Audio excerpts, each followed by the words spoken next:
लगभग 8 घंटे की डिबेट के बाद फाइनली वक्फ बोर्ड पे जो एक नया बिल अमेंडमेंट था वो पास हो चुका है। अब इससे क्या क्या रूल्स बदलने वाले हैं, क्या क्या चेंजेस आने वाले हैं, कौन से फायदे मिलने वाले हैं मुस्लिम्स को भी और कौन सी ट्रांसपेरेंसी रहने वाली, सबके बारे में बात करेंगे। सबसे पहली चीज वो है ट्रांसपेरेंसी। अब ये जो वक्फ बोर्ड की जो बिल है ना, इसकी जो पहला मुद्दा है वो ये था कि ट्रांसपेरेंट चाहिए। इंडिया में हर एक वक्फ बोर्ड की जो प्रॉपर्टी है उस पर ट्रांसपेरेंसी चाहिए। तो इसकी वजह से अब यहाँ पे होगा यूं, मुस्लिम कम्युनिटी के जितने भी एडमिनिस्ट्रेशन है और जो लोग है डिपार्टमेंट में वो तो बैठेंगे, उसके अलावा और 2 नॉन मुस्लिम लोग भी यहाँ पे ज्वाइन होंगे वक्फ बोर्ड के लिए। मगर ये बस मतलब कुछ रूल्स रेगुलेशंस नहीं बन रहेंगे, वो बस एडमिनिस्ट्रेटिव रहेंगे, मतलब बैठ के बस देखेंगे कि कैसे रेगुलेशंस हो रहे, जिसकी वजह से ट्रांसपेरेंसी रहती। अब इसके अलावा जो भी प्रॉपर्टी है वक्फ बोर्ड की वो अब ट्रांसपेरेंट होना चाहिए, जिसकी वजह से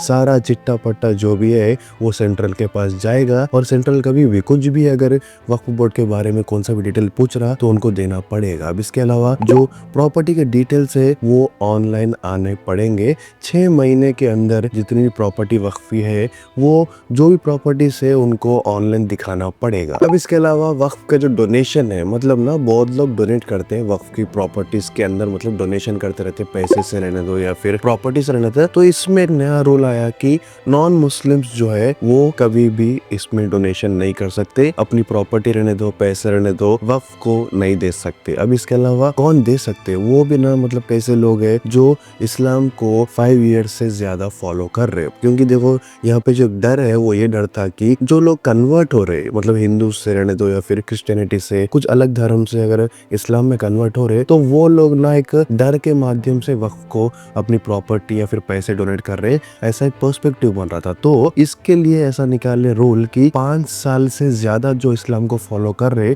वो लोग वक्फ को अपनी प्रॉपर्टी या फिर पैसे अगर कुछ डोनेट करना चाह रहे, उनको देना चाह रहे तो दे सकते, मगर कोई नॉन मुस्लिम नहीं दे सकता। अब ये बिल के पास होने के साथ साथ ये भी बोला गया है कि ये जो वक्फ का जो नया अमेंडमेंट्स है इससे ना जो पुअर मुस्लिम्स है, जो मतलब गरीब मुस्लिम्स है, उनको ज्यादा फायदा मिलता है। क्योंकि देखो जो वक्फ की प्रॉपर्टीज रहते हैं ना उसमें से पैसे भी जनरेट होते हैं, बहुत लाखों में करोड़ों में जनरेट होते हैं। तो वो पैसे की जो ट्रांसपेरेंसी है वो कौन से कम्युनिटीज को मिल रहे, मतलब जो मुस्लिम कम्युनिटी को मिलते हैं उसके अंदर किस किस लोगों को मिल रहे, कौन से मतलब अगर गरीब लोग को मिल रहे, नहीं मिल रहे, अमीर लोग को मिल रहे, तो इसके ऊपर भी ट्रांसपेरेंसी रहती। और ये नए रूल्स के बाद होता यूं, ऐसा मतलब जो ट्रांसपेरेंसी है उसके हिसाब से दिखता यूं कि जो गरीब मुसलमान है उनको भी ज्यादा फायदा मिलता। अब रूल तो देखो पास हो गया, अमेंडमेंट तो पास हो गया, मगर ऑपोजिशन का कहना ये है कि ये सबके दायरे में आप लोग अगर वक्फ की प्रॉपर्टीज का जो मिसयूज है वो अगर वो करे तो अच्छा नहीं रहता। क्योंकि मतलब ऐसा दिख रहा है कि प्रॉपर्टी अगर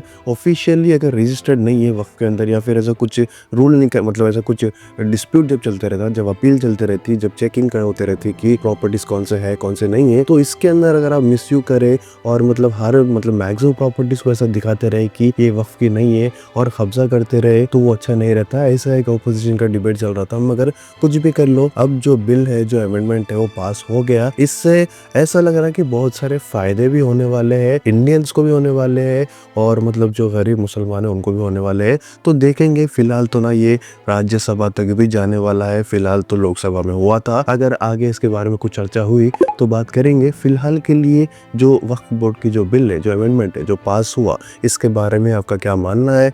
फायदा हुआ, नहीं हुआ, अच्छा दिख रहा, नहीं दिख रहा, आपको क्या लग रहा? कमेंट करके बोलो। अगर नए हैं सब्सक्राइब कर लो।